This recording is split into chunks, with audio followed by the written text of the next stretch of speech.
Jikalau memang benar ada dugaan rekayasa, itu sudah terbukti bahwa itu benar-benar direkayasa, ya ditindak, oknum-oknum tersebut ditindak. Jangan dibiarkan ditindak, dipidanakan agar ada efek jerah, ya dipidanakan, ditindak, dihukum, ya. Jadi untuk ahli-ahli berikutnya nanti di persidangan atau jikalau ada kasus-kasus hukum yang besar, yang fenomenal, misalkan di syuting di TV, ya gitu ya, di live kayak gitu, jadi orang-orang itu tidak memanfaatkan kesempatan, wah ini mumpung live nih, mumpung ini kasus besar nih, saya jadikan kesempatan. Jangan, biar jangan sampai terjadi seperti itu. Makanya bongkar, kalau bisa itu bongkar, usut tuntas, pidanakan ya orang-orang atau oknum-oknum yang diduga merekayasa itu. Halo guys, ketemu lagi di channel Sarang Informasi. Kali ini yang mau saya bahas yaitu tentang peradilan anak bangsa ya teman-teman ya. Akan tetapi saya akan menyapa teman-teman terlebih dahulu yang berada di luar negeri dan yang ada di tanah atau di Nusantara ini ya. Mudah-mudahan kalian semua sehat dan kalian semua selalu dalam lindungan Tuhan Yang Maha Esa. Jikalau kita berbicara tentang peradilan ya, peradilan anak bangsa, berarti anak bangsa ini bukan hanya yang sekarang sudah dilahirkan, akan tetapi ini menyangkut masa depannya atau anak, turunan atau cucu kita, dan masa depan penerus ya, generasi penerus kita juga ya teman-teman ya. Nah, maka dari itu, jikalau kita membahas tentang peradilan, tentunya untuk kedepannya atau untuk masa depan atau untuk generasi penerus kita, jangan sampai ada yang jadi korban peradilan atau ada yang jadi korban ketidakadilan ya teman-teman ya. Dan jikalau kita membahas tentang ketidakadilan, tentunya saya akan bahas tentang kasus Jessica Kumala Wongso ya teman-teman ya. Karena ini saya lihat perjuangan dari seseorang atau dari seorang ahli. Dia bukan saudaranya, dia bukan temennya, bahkan dia itu bukan keluarga dari Jessica Kumala Wongso itu sendiri ya. Akan tetapi dia baru-baru ini dan mungkin ada beberapa bulan ini, dia menggaungkan setiap hari-harinya itu ya di kanal YouTube-nya, itu dia upload video tentang rekayasa ya teman-teman ya. Jadi dia upload video itu tentang rekayasa semua ya, tentang rekayasa yang dilakukan oleh beberapa oknum yang telah merekayasa barang bukti ya. Salah satunya barang bukti CCTV yang diduga sudah dimanipulasi atau sudah direkayasa. Nah, tentunya kalau membahas tentang kasus Jessica Kumala Wongso ini yang sering menggaungkan, tentunya siapa lagi kalau bukan Bang Rismond Sianipar. Dia setiap hari-harinya menggaungkan terus dan dia terus membicarakan tentang peradilan atau tentang kebenaran ya, menegakkan kebenaran, menegakkan keadilan ini ya, tentunya untuk membantu menyelesaikan berita-berita yang sudah viral ini. Memang berita ini sudah viral banget ya.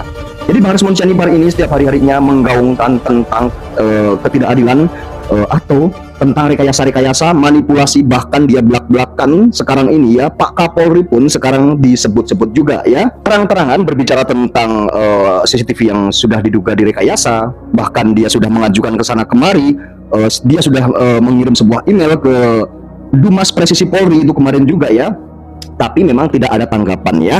Jadi Bang Rismond Sianipar mengkritik jikalau sebagai rakyat ya, kita ini sebagai rakyat, kayak Bang Rismond Sianipar juga sebagai rakyat ya, masyarakat ya, terus dia itu mengirimkan misalkan kayak sebuah email seperti itu ke Dumas Presisi Polri ya, untuk mengajukan bahwa, dan dia itu pengen membongkar ya, bahwa itu ada rekayasa yang dikirim, itu ada dugaan sebuah rekayasa untuk diteliti, dan nanti Bang Rismond Sianipar tentunya minta dipanggil seperti itu ya, biar membuktikan bahwa ada rekayasa atau tidaknya seperti itu ya. Akan tetapi belum ditanggapi hingga saat ini, dan mungkin Bang Rismond Sianipar juga masih positif ya, masih berharap untuk ditanggapi ya. Tapi Bang Rismond Sianipar ini sudah beberapa kali ya untuk mengajukan di beberapa ya gitu ya, beberapa website, tapi belum ada yang ditanggapi sama sekali. Tentunya dia ya menunggu-nunggu ya teman-teman ya, menunggu-nunggu dengan rasa kecewa, greget ya, gemes ya tentunya ya, karena ingin sekali membongkar ya apa yang dia tahu, apa yang dia ketahui ya, apa yang dia lihat dan dia pahami sesuai keilmuan beliau ya. Jadi seperti itu.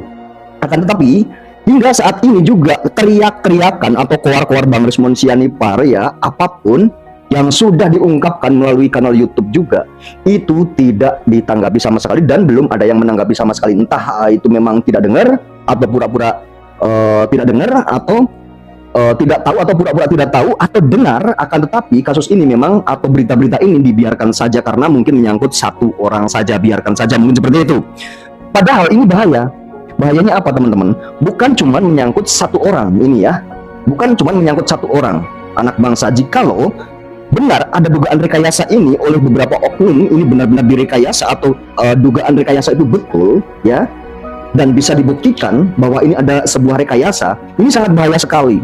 Bukan cuma satu Jessica Kumala Wongso saja berarti ya, ini menyangkut masa depan anak bangsa di negeri ini atau di republik ini ya. Jikalau kasus Jessica Kumala Wongso misalkan ini diduga direkayasa atau lolos di kasus Jessica Kumala Wongso ini mulus ya, tidak terbongkar hingga detik ini pun tidak ada yang berani membongkar misalnya. Ini ngeri teman-teman, berarti sebelum-sebelumnya itu pasti pernah terjadi ya, diduga pasti pernah terjadi juga. Itu Bang Rismon Sianipar bilang seperti itu juga ya teman-teman ya. Dan jikalau pernah terjadi di sebelum-sebelumnya, karena kasus Jessica Kumala Wongso ini sudah berjalan selama 8 tahun, berarti rekayasa-rekayasa yang mulus di kasus Jessica Kumala Wongso ini, misalkan ini benar mulus dan benar-benar terjadi ya, berarti sebelum-sebelumnya setelah kasus Jessica Kumala Wongso berarti ada lagi, karena itu juga tidak terbongkar gitu ya. Apalagi seorang ahli itu yang diduga merekayasa itu mulus di kasus Jessica Kumala Wongso, terus dipakai lagi misalkan di persidangan lainnya, di persidangan berikutnya ya, selama 8 tahun. Ini berarti juga mulus juga gitu ya, karena tidak tersentuh teman-teman ya. Misalkan benar ada dugaan rekayasa, ini pidana ya teman-teman ya.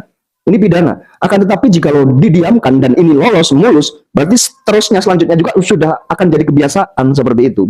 Tidak mungkin tidak. Nah, selama 8 tahun doang ya teman-teman ya. Akan tetapi ini menyangkut anak bangsa tadi, ini untuk masa depan ya. Anak bangsa ini untuk masa depan, siapa tahu anak saudara cucu kita ya, atau teman kita, keluarga kita, kerabat kita, ini di masa depan atau di beberapa tahun lagi kemudian nih misalkan ya. Ini masa depan yang dipikirkan. Di beberapa tahun kemudian itu tersandung masalah hukum ini saudara atau teman kerabat saudara tadi ya, anak cucu ya, tapi jangan sampai ya misalkan tersandung masalah hukum, nanti jika lo di kasus ini aja lolos ada sebuah manipulasi atau ada sebuah dugaan rekayasa, apakah, pertanyaan saya gini, apakah di beberapa tahun kemudian juga tidak akan terjadi lagi hal-hal seperti itu jika lo ini tidak diberantas ya, tidak ditanggulangi secara dini. Ini Bang Rismon Sianipar ini sebenarnya betul sekali, bagus sekali membantu ya, sebenarnya dia itu membantu ya, membantu penegak hukum untuk membongkar, memberantas kasus ini, tapi tidak ditanggapi teman-teman ya, tidak ditanggapi. Tapi saya masih positif juga, mudah-mudahan penegak hukum atau petinggi-petinggi di negeri ini ya, yang mendengar kasus ini, karena ini ada dugaan rekayasa menurut Bang Rismon Sianipar, mudah-mudahan ditanggapi dan mudah-mudahan ini ditelusuri ya, ditelusuri dari beberapa oknum nih, misalkan benar nih ada dugaan rekayasa ya, kasus Jessica ini ada dugaan rekayasa dari jaksa, misalkan dari siapa saja, dari ahli yang merekayasa misalkan ya, yang diduga merekayasa itu ditelusuri. Jikalau memang benar itu benar ada dugaan rekayasa, itu sudah terbukti bahwa itu benar-benar direkayasa, yang ditindak, oknum-oknum tersebut ditindak, jangan dibiarkan ditindak, dipidanakan agar ada efek jera ya. Kalau udah ada efek jera seperti itu ya, dipidanakan, ditindak, dihukum ya. Jadi untuk ahli-ahli berikutnya nanti di persidangan atau jika lo ada kasus-kasus hukum yang besar, yang fenomenal, misalkan di syuting di TV ya gitu ya, di live kayak gitu, jadi orang-orang itu tidak memanfaatkan kesempatan, wah ini mumpung live nih, mumpung ini kasus besar nih, saya jadikan kesempatan. Jangan, biar jangan sampai terjadi seperti itu. Makanya bongkar, kalau bisa itu bongkar, usut tuntas, pidanakan ya orang-orang atau oknum-oknum yang diduga merekayasa itu. Kalau misalkan ini terbongkar, ini bagus sebenarnya, Bang Rismon Sianipar ini membantu sebenarnya. Akan tetapi hingga detik ini juga belum ada yang menanggapi dari petinggi-petinggi di negeri ini, itu satu pun nggak ada yang menanggapi. Bahkan beberapa ya orang itu ya, beberapa jaksa itu tuh sampai disebut-sebut namanya sama Bang Rismon Sianipar. Beberapa ahli juga disebut ya, yang oknum yang diduga merekayasa itu disebut-sebut sama Bang Rismon Sianipar. Ini belum ada yang menanggapi sama sekali. Padahal saya yakin ini pasti sudah dengar kabarnya, saya yakin pasti sudah dengar ya. Padahal udah viral kemana-mana, pasti udah dengar ya. Teman-teman saya berdoa dan berharap agar anak bangsa kita ya, anak bangsa di negeri ini ya, mudah-mudahan ya tidak tersandung masalah hukum, dan mudah-mudahan jangan sampai terjadi ya korban-korban peradilan-peradilan yang misalkan ada dugaan rekayasa seperti ini. Mengerikan sekali dan kasihan sekali. Mudah-mudahan masa depan kita, mudah-mudahan masa depan anak bangsa kita, masa depan dan generasi-generasi penerus kita mudah-mudahan tidak mengalami hal-hal seperti ini dan tidak terjadi viralnya seperti ini. Oke teman-teman, sampai ketemu di video saya selanjutnya.